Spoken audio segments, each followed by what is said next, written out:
Hi, AntKeepsGaming here, and here's another reaction to Smash Bracket Meta Knight vs Marth, Kirby vs Fire Emblem Smash Bracket Season 1 Episode 4, and yeah, Meta Knight versus Marth. They did kind of have a interaction in Brawl as a cutscene of Subspace Emissary, and if you saw on the last episode of this King DDD versus King K. Rool, then you see that as well. Or if you've played Brawl, you know what I'm talking about, that scene.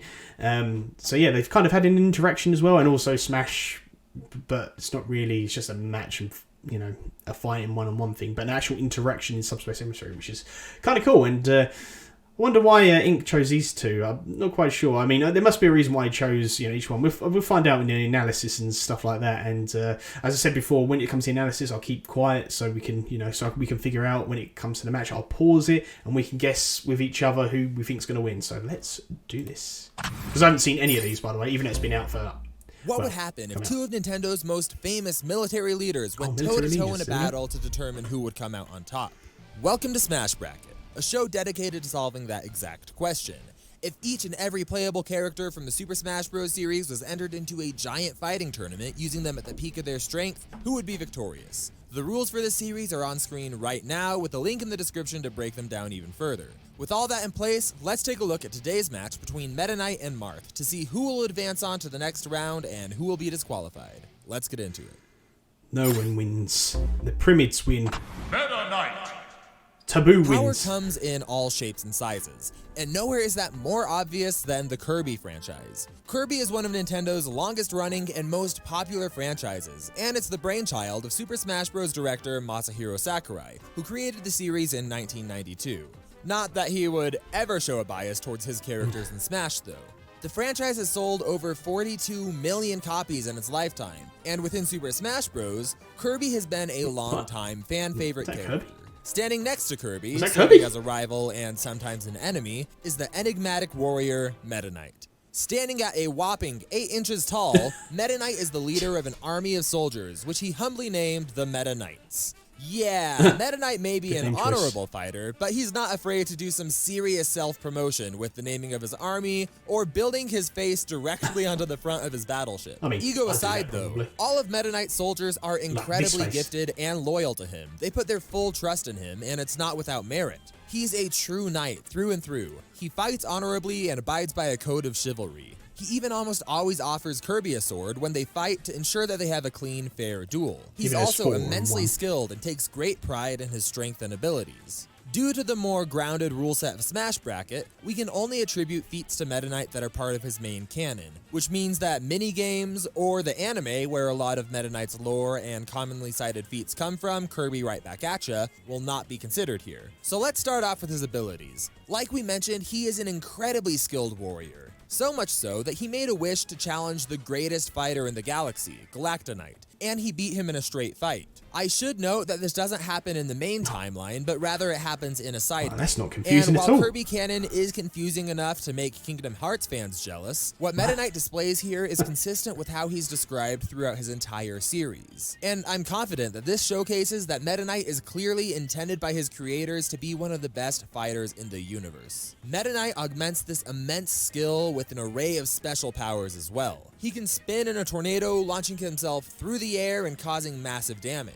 He can also shoot out projectiles from his trusty sword, Galaxia, which has to be the coolest freaking name I have ever heard for a sword ever. And there's a wide variety of projectiles that he can use as well. He can shoot energy projections of Galaxia, shoot thin lasers, launch energy blades, shoot balls of energy, or even launch fireballs. And this energy manipulation also allows him to imbue his blade with electricity and a drill-like energy that allows him to tunnel through enemies. Meta Knight's also no slouch when it comes to his physical strength. Since we're only interested in what Meta Knight himself can do and what he's portrayed on screen, we're not going to be comparing him or scaling him to other people in his series or people that he's adventured with. But he doesn't need this scaling to be impressive. He was able to shatter these metal dice that measure out to around 3 feet per side.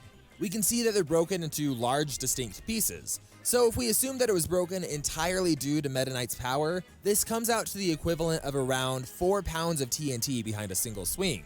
But it gets more crazy than that. He's also knocked back a giant billiards ball and shattered it against a wall. Using the same measurements and density of polyester, the primary component of these balls, this comes out to around 9 pounds of TNT with a single swing of his sword. Not too bad for someone who's barely taller than a soda can. Meta Knight is also immeasurably fast. There are many instances of him flying into the distance or even traveling between planets. To put this in perspective, it takes even the fastest human-built rockets around 6 to 8 months to travel between even relatively close planets like Earth and Mars. Because science. The max speed of these rockets can reach upward of 160,000 miles per hour, and it still takes months. So while an exact speed is hard to pin down here for Meta Knight due to an unclear perspective, he clearly makes these feats in a matter of minutes rather than months, and he's almost certainly reaching and very likely exceeding the speed of light in these scenes. Faster than light is a phrase that gets thrown out a lot in versus matches, but when it actually applies, it is insane. Let me put this into perspective for you real fast. In the time that it takes Kirby to do this, Meta Knight could have traveled across the entire equator of Earth a dozen times, and that's the absolute lowball that we're giving him here. He's very likely much faster than this. People often cite Meta Knight being able to keep up with Kirby's Warp Star, which is capable of teleportation, but we should note that he's never actually outpaced the star while it's warping. And its non-teleportation speeds aren't anywhere near as impressive as what Meta Knight displays in his space travel. With combat speed, the logic follows that he should also be fast, but because combat and travel speed aren't a one-to-one comparison, it's hard to say exactly how fast he is. He's never shown his limits, but we do know that he's been able to match just about anyone that he's fought before. So although we can't get an exact number here, it is clear that he's capable of some extreme speed in both areas. Despite his incredible speed though, Meta Knight's own durability that he's displayed is a little less impressive. His most powerful durability feats are getting launched out of cannons and smashing through solid metal blocks along the way, which roughly amounts to 1 pound of TNT. He's likely much more durable than this, but without any firm examples or viable feats, we can't put him higher than this for now, unless he were to portray this somewhere that's objective and we can measure it. Regardless though, Meta Knight is truly one of the galaxy's best warriors and is a formidable foe for anyone brave enough or stupid enough to face him. Now let's take a look at his opponent, Marth. Marth! The Fire Emblem franchise has been around even longer than the Kirby franchise, and originally it was pretty niche to Japan exclusively. That is, until the appearance of 2 Fire Emblem characters in Super Smash Bros. Melee that sparked global interest in the franchise. It really was weird. One of these characters was Marth, the protagonist of the very first Fire Emblem game. He's also made appearances in a sequel, remakes, anime, the lore of some other games, and a beautiful musical masterpiece. Marth is the prince of his homeland Altea. After the betrayal and murder of his father and the conquering of his homeland, Marth gathered together an army and fought fearlessly for the liberation of his people, gaining the title the Hero King. He's fought against some of the toughest of odds and led his troops against the toughest of foes. Much like Meta Knight, Marth's army is devoted and loyal, and they view him as their fearless leader. As a person, Marth is kind-hearted and idealistic, but he's also a very talented commander. As a capable ruler, he has an immense sense of duty toward his people, and he's not afraid to take up his sword in the name of his country. When it comes to his actual feats though, Marth presents quite the challenge. It's clear that he's a talented leader and that he can hold his own with a blade, but since Fire Emblem focuses mostly on character development rather than action, we can't accurately measure how strong he is. Throughout his games, he constantly downplays his own strength and ability, talking about how he's not that great of a fighter compared to others around him, and how he's touched that people follow him in spite of that. There is an argument to be made that Marth can hit considerably harder than a normal human because he can deal equivalent damage to magic that can summon meteors, explosions, and lightning. But it isn't so straightforward. There's a saying that there's more than one way to skin a cat, and that holds true for combat as well. You could beat someone in a sword fight by outplaying them and getting a lethal strike at their heart, or you could beat someone in a sword fight by crushing them with a meteor. Either way, they're going to be just as dead. Enemy hit points in Fire Emblem are an abstraction of a character's vitality rather than an actual representation of damage being done, and there's just too many variables here to scale up Marth to the kind of strength you would expect from a meteor. Not to mention that the actual impact of these spells is pretty underwhelming despite the over-the-top animation. When it comes to Marth's durability, we know that he can hold his own in combat against some pretty strong opponents and withstand powerful attacks. But once again, there's not too much that we can measure here. There's too many variables in combat to attribute all of this to durability. That being said, despite the difficulty in measuring this, you don't get to be the Hero King without some tricks up your sleeve.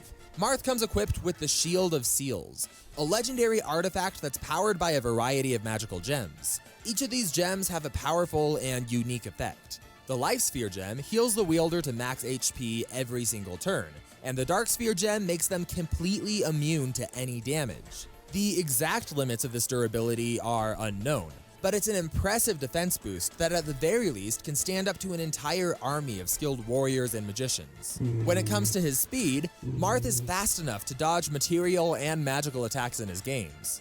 While at first glance this would seem to imply that he has enough reaction speed to dodge arrows or even lightning, it's important to remember a few things here. First off, the combat that we see in Fire Emblem is an abstraction of a fight between two armies, rather than a literal one-on-one duel like we see on screen. But aside from that, if we were to take these feats literally, they would apply to every single character in the Fire Emblem franchise, which doesn't really seem to reflect the more grounded nature of these games and the intent of its creators. I think that the most viable interpretation of what's happening here is that Marth notices that someone's aiming at him, predicts the trajectory, and dodges preemptively, rather than seeing the lightning come at him and then suddenly gaining the ability to move over 270,000 miles per hour and get out of the way. So while these may not be reaction speed feats, it does show his prowess in being able to gauge an enemy's movement and where they're going to hit him. Lastly, Marth has access to a variety of weapons and equipment from his games. These include some healing items and magical equipment as well. I thought he was going to The say most notable Pokeballs. of these are the Life Sphere and Dark Pokeballs Sphere, come which we on talked screen. about earlier, Pokeballs. his broadsword named Falchion, hang and on. the Levin Sword. Let's start with his blade, Falchion. It was crafted from the fang of a dragon, and it's especially effective against dragons. Apart from its draconic affinity though, the sword can be used as a healing item, although Marth would likely never need to use it in that capacity due to his life sphere. The Levin Sword is a powerful magical blade in the shape of a lightning bolt that can summon magical lightning and shoot bolts of electricity at enemies. While Marth could theoretically use other weapons from Fire Emblem like a bow, lance, or battle axe if he had to, he's never shown any sort of ability to use these meaningfully in combat, and he always prefers to go with swords instead. So it's safe to assume that other weapons are off limits to him, and using them would quickly lead to him getting overwhelmed if he had to use them. When it comes down to it though, Marth's greatest strengths are as a leader and a glowing anime singer. With all of that said and done though, let's get into the fight and see who will be disqualified and who will advance on to the next round of the Smash Bracket. But first, do you want to choose a Smash Bracket animation to go on the channel? We see suggestions all the time. We're currently running a Kickstarter for Smash Bracket to try to fund the series, and as a promotion for that, we're doing a giveaway for the rights to choose a 2-minute battle between any two characters of your choice. It doesn't even have to only be from Super Smash Bros. To be animated and put on the channel. So is there a matchup that you've always wanted to see or a versus battle you've always wanted to make happen? Now's your chance. Click the giveaway link in the description below to enter for a chance to win. And while you're there, if you want to help keep Smash Bracket alive and keep the series going, please consider supporting our Kickstarter. Even just a $1 donation would really help the momentum and help ensure that we can keep this going. There's also non-monetary ways to support the series for those of you who can't spare any money. Thank you so much for the support and best of luck in the giveaway. I'm excited to see what you come up with. But with that out of the way, let's get to the fight and find out who will advance on to the next round of the Smash Bracket. Okay, stop. Okay, so I've heard all the research and what each character's going to do. I don't know, it's a close one. That's the whole point of these matches. They're so close, and well, how I see it is Meta Knight's been in space, right? Meta Knight's been in space. He's gone in space, flying around. He's faster, definitely faster than Marth. But I think Marth might take it because he's got a lot more techniques, maybe. And people are saying, "And what are you talking about?" And you know what? I don't care. I think it's going to be Marth because that's what I can say and predict. I think it's going to be Marth, definitely. I think, yes, Meta Knight's got speed, but Marth has got like the skill and technique.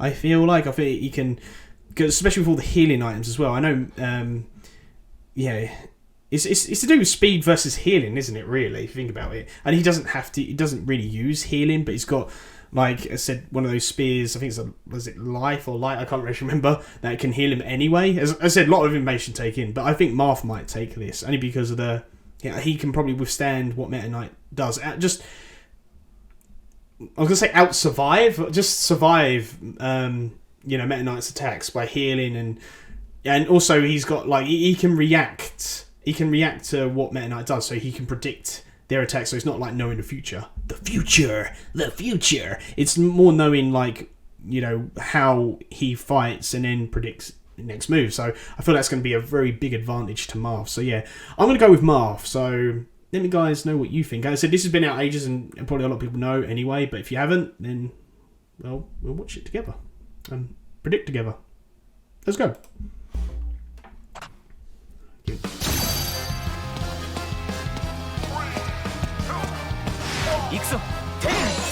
It's got counter as well, it's got down count. Lots of spells.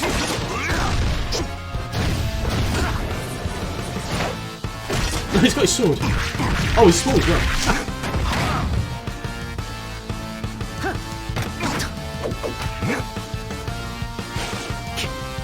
Fight me.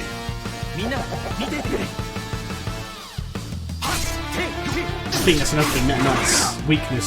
Or is it fair? Yeah, Marth probably wouldn't do it's fair. If you're attacking.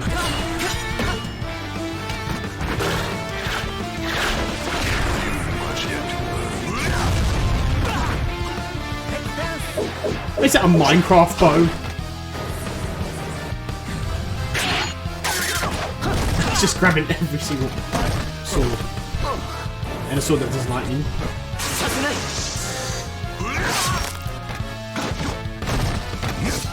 Come back when you can put up a fight. Game!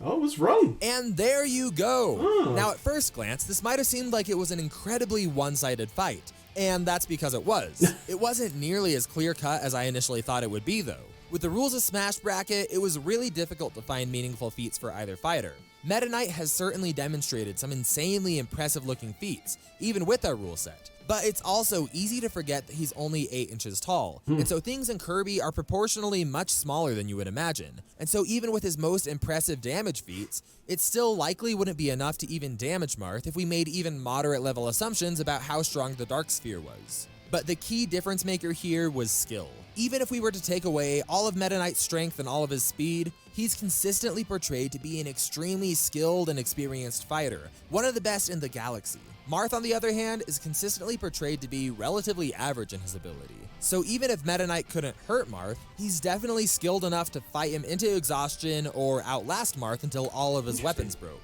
Or with his immense speed, he could just put Marth on the moon literally before he could even blink and take him out of the fight entirely. Marth's shield was the one thing working in his advantage. But Meta Knight was just far too skilled and far too fast for this to be a meaningful factor in his favor. Meta Knight is the winner and will be advancing on to the next round of the Smash Bracket. Which should be very interesting. Next time on the Smash Bracket.